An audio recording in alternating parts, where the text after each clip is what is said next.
Hoje só existe um tipo de ser humano na Terra, nós, o Homo sapiens. Mas nem sempre foi assim. Houve um tempo em que o planeta teve várias espécies humanas ao mesmo tempo, vivendo lado a lado. Gente de outra espécie dividindo o mesmo mundo que a nossa. E a pergunta é: se era assim, por que sobrou só a gente? Primeiro, uma ideia que você provavelmente tem na cabeça e que está errada. Quando a gente pensa em evolução humana, imagina aquela figura clássica, um macaco curvado que vai se endireitando passo a passo até virar um homem moderno, prontinho, de pé. Uma fila indiana. Cada um vira o próximo e no fim da fila está você. É uma imagem bonita, a gente concorda com você. Só que ela mente. A evolução humana não foi uma fila. Foi mais parecida com uma árvore cheia de galhos ou com uma família grande. Em vários momentos, o planeta teve mais de uma espécie humana viva ao mesmo tempo. Não uma virando a outra em ordem, várias existindo juntas, como primos, cada uma no seu pedaço de mundo. E o que é uma espécie humana? Pensa assim. Leão e tigre são os dois felinos grandes, parecidos, mas não são o mesmo bicho. Com a gente foi igual. Todos esses povos andavam em pé, faziam ferramentas de pedra, dominavam o fogo. Alguns até enterravam os seus mortos. Eram gente, mas gente de tipos diferentes, corpos diferentes, espécies diferentes. Deixa eu te levar para uns 50 mil anos atrás. Uma viagem no tempo super maneira. Se você desse a volta na Terra naquele tempo, ia esbarrar em pelo menos meia dúzia de tipos de humanos. Todos vivos e ao mesmo tempo. Na Europa gelada, os neandertais. Baixos, fortes, mais musculosos que a gente. Adaptados ao frio, com um cérebro do tamanho do nosso. Às vezes até maior. Faziam ferramentas e caçavam bicho grande. Cuidavam dos doentes, enterravam os mortos. Não eram os brutamontes burros do desenho animado. Eram sofisticados, muito mais do que a gente pensa. Lá para o lado da Ásia e da Sibéria, os denisovanos, um povo tão apagado pelo tempo que durante décadas ninguém sabia sequer que ele tinha existido. Numa ilha da Indonésia chamada Flores, vivia o Homo floresiensis, uma espécie de gente em miniatura, adulto, com um pouco mais de 1 metro de altura. Os cientistas apelidaram de Hobbit. Do outro lado, nas Filipinas, numa ilha chamada Luzon, outro povo pequenininho, o Homo luzonensis. Na África do Sul, o Homo naledi, de cérebro pequeno. E espalhado pela Ásia, ainda resistia o Homo erectus, o grande viajante, o primeiro dos nossos parentes a sair da África muito tempo antes. E, no meio de tudo isso, nós, o Homo sapiens, recém-saído da África, começando a se espalhar pelo mundo, todo cheio de gracinha. A gente era só mais uma espécie de humano entre as outras, não a única, não era exclusivo, não. Não a dona do planeta, né? Uma a mais. E a gente pensava coisa diferente. Repara no tamanho disso. Nós não estamos falando de milhões de anos atrás, com bichos peludos numa savana distante. 50 mil anos é ontem, na escala da Terra. Havia gente de outra espécie te olhando de volta do outro lado do rio. E aí vem a primeira pergunta que muda tudo. A gente sempre imaginou que essa bagunça toda fosse coisa recente, dos últimos capítulos da história humana. Mas e se ela for mais antiga? E se o planeta já tivesse nascido lotado de gente diferente, lá no comecinho de tudo?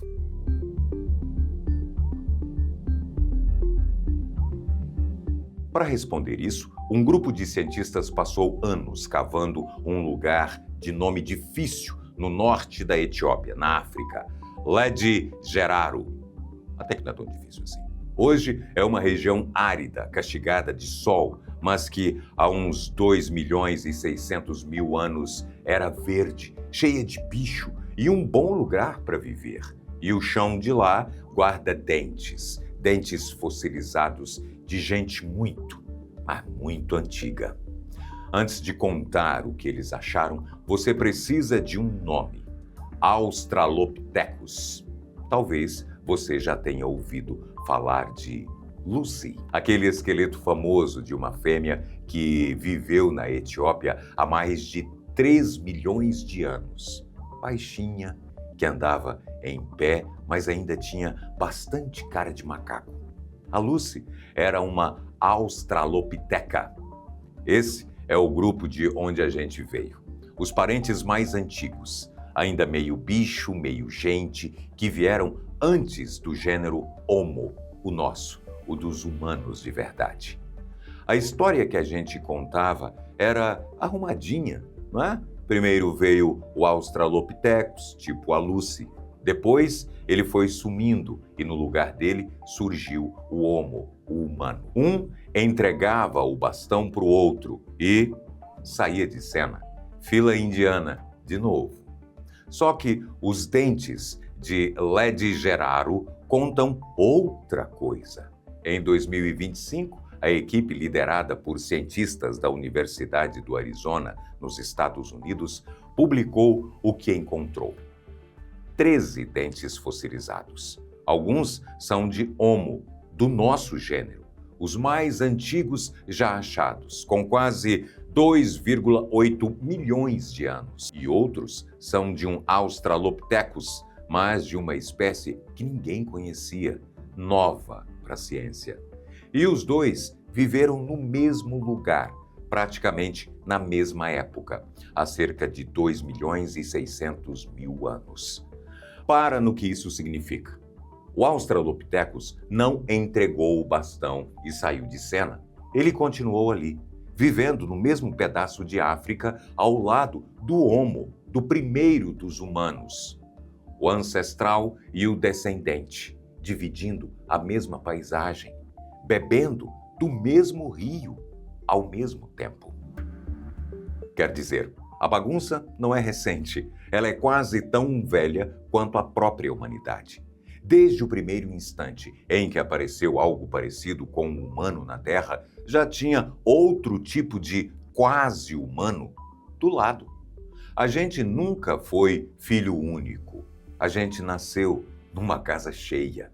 Agora, honestidade. Os cientistas não estão dizendo que essas duas espécies eram amigas nem que brigavam. Podiam nem se cruzar, talvez comessem coisas diferentes, andassem por trilhas diferentes, se ignorassem por completo. Osso e dente não contam fofoca. O que eles provam é só isso. Estavam ali, os dois, ao mesmo tempo. E isso já basta para derrubar a famosa fila indiana. Mas fóssil tem um limite. Um dente te diz quem estava onde e quando. Ele não te diz uma coisa que a gente morre de vontade de saber. Quando duas espécies de humano se encontravam, o que acontecia? Eles se olhavam de longe ou chegavam perto demais? Tipo, e aí, mano? A resposta a gente descobriu de um jeito que os cientistas de 100 anos atrás achariam impossível, lendo o DNA. Porque quando duas espécies parecidas se encontram, às vezes elas fazem o que o leão e o tigre também fazem em cativeiro. Têm filhos juntos. E filho carrega no corpo um pedaço de cada pai, um registro escrito que passa de geração em geração. Hoje dá para tirar DNA de um osso de dezenas de milhares de anos. E foi assim que a ciência descobriu duas coisas que ninguém esperava. A primeira, os neandertais não sumiram sem deixar rastro. Eles estão dentro de você. Se a sua família não é totalmente africana, entre 1 e 2% do seu DNA mais ou menos é neandertal. Herança de encontros que aconteceram quando o Homo sapiens saiu da África, uns 50 mil anos atrás, e esbarrou nos neandertais que já moravam na Europa. Eles não foram só nossos vizinhos, foram muitas vezes nossa família. Parte deles virou parte da gente. A segunda descoberta é ainda mais estranha e traz de volta aqueles denisovanos misteriosos. Lembra que a gente viu lá atrás que por muito tempo ninguém sabia que eles tinham existido? Pois é, eles não foram descobertos por um crânio nem por um esqueleto.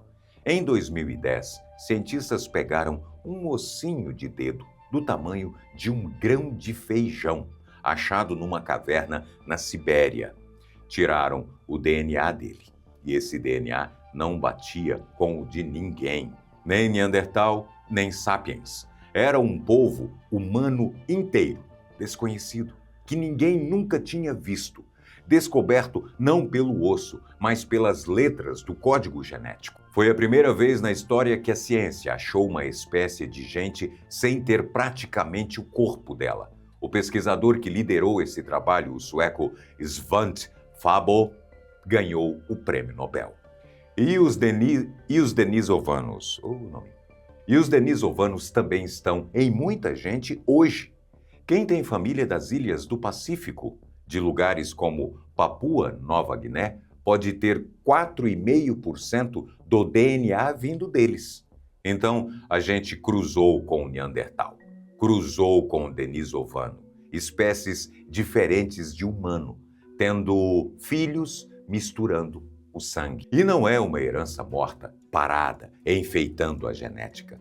Esses pedaços trabalham no seu corpo agora. Tem povo que vive nas montanhas mais altas do planeta, no Tibete, a quase 4.000 metros de altura, num ar tão rarefeito que qualquer um de nós passaria mal.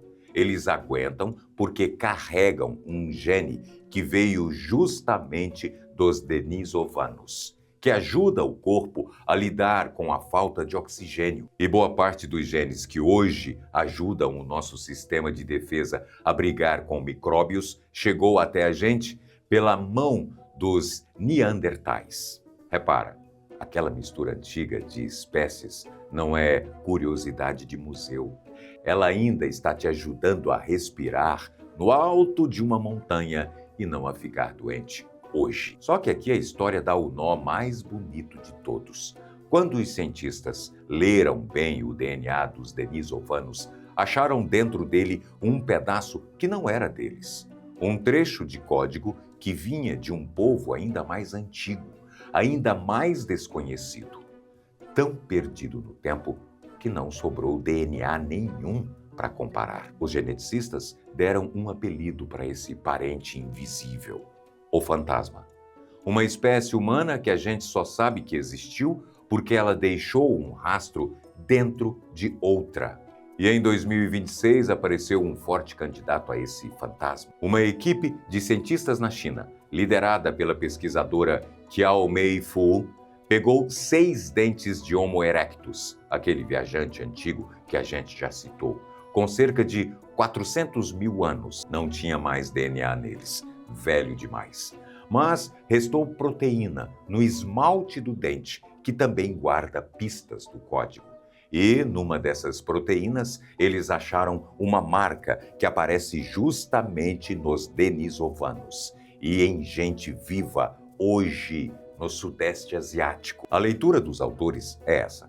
Pode ser que o Homo erectus tenha cruzado com os denisovanos e passado esse pedacinho adiante, que depois chegou até nós.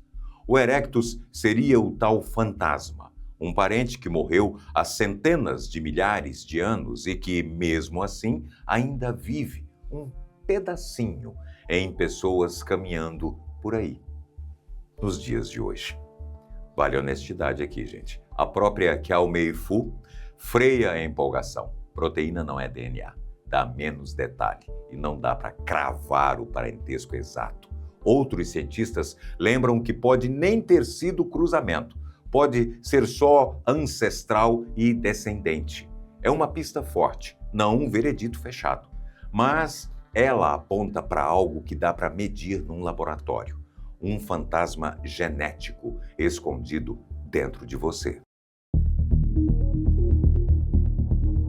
Se você está curtindo essa viagem pela nossa família perdida, deixa aquele like aí, ó. É de graça para você e é uma baita força para o canal. Porque agora vem a pergunta mais pesada de todas. Se o mundo era cheio de gente diferente e a gente até se misturava com os vizinhos, então por que sobrou uma espécie só?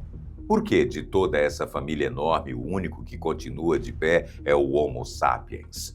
Nós. Essa é a parte em que um cientista honesto respira fundo e admite. Ninguém sabe ao certo. Não existe uma resposta única com prova fechada. Existem suspeitas e as principais são essas. A primeira é a mais dura. Talvez a gente tenha vencido na marra. O Sapiens chegou, disputou a mesma caça, o mesmo abrigo, as mesmas cavernas e levou a melhor. Não necessariamente na violência, pode ter sido só na conta do dia a dia, comida por comida, inverno por inverno, até o outro não conseguir mais se sustentar. A segunda suspeita olha para o número de gente. Os neandertais viviam em grupos pequenos, espalhados, meio isolados uns dos outros. Grupo pequeno acaba casando entre parentes, e isso, ao longo de milênios, enfraquece uma população inteira. Enquanto isso, o Sapiens vivia em redes maiores, mais conectadas, tribos que trocavam ferramentas e notícias a quilômetros de distância e casavam entre grupos distantes. Quando vinha um mau tempo, uma seca, uma doença, quem estava conectado tinha para quem recorrer. Quem estava sozinho, não. Tem ainda o clima, que naquela época dava reviravoltas bruscas, esquentando e esfriando o mundo em poucas gerações. Uma população já frágil num planeta instável tem pouca margem para erro. E tem a explicação mais silenciosa de todas, e talvez a mais bonita. Pode ser que os neandertais não tenham exatamente morrido. Pode ser que eles tenham sido absorvidos. Eram poucos, se misturaram com os muitos sapiens que chegavam e, geração após geração, foram sendo diluídos até o rosto neandertal se dissolver na multidão. Não teria sido uma extinção com um último sobrevivente caindo no chão. Teria sido um povo escorrendo para dentro do outro. E é por isso que eles continuam em pedacinhos dentro de você. A verdade provável é que não foi uma coisa só. Foi um empurrão de tudo isso ao mesmo tempo, cada espécie caindo do seu jeito, em cantos diferentes do mundo, ao longo de milhares de anos. Por volta de 40 mil, 30 mil anos atrás, uma a uma, elas foram se apagando. Os neandertais, os últimos da Europa, se foram há uns 39 mil anos. Os hobbits de Flores também. E pela primeira vez desde que a Lucy andou pela Etiópia, a Terra ficou com um tipo só de gente. A gente. Então, repara no que essa história realmente é. Você não é o topo de uma escada, o degrau final de uma subida que começou num macaco curvado. Você é o último sobrevivente de uma família enorme que um dia encheu o planeta e que a gente perdeu quase inteira. Você carrega no corpo o Neandertal, o Denisovano e talvez até o fantasma. A gente não sobrou porque era o fim inevitável de uma fila. A gente sobrou meio por talento, meio por sorte e ficou sozinho. Faz só uns 40 mil anos que a gente está sozinho neste planeta. Um piscar de olhos, perto dos milhões de anos em que teve companhia. E fica a pergunta virada ao contrário. Se tantos tipos de humano viveram juntos por tanto tempo, será que o mundo com uma espécie só é que é o estranho e não o normal? Me conta aqui embaixo o que passou na sua cabeça agora que você sabe que carrega outras espécies aí, ó, dentro de você. Curtiu descobrir de onde a gente veio de verdade? Então deixa aquele like, se inscreva para acompanhar os próximos e o nosso clube de membros fica esperando no link aqui embaixo, viu? Para quem quer chegar ainda mais perto de investigações assim. Obrigado pelo carinho e até o próximo.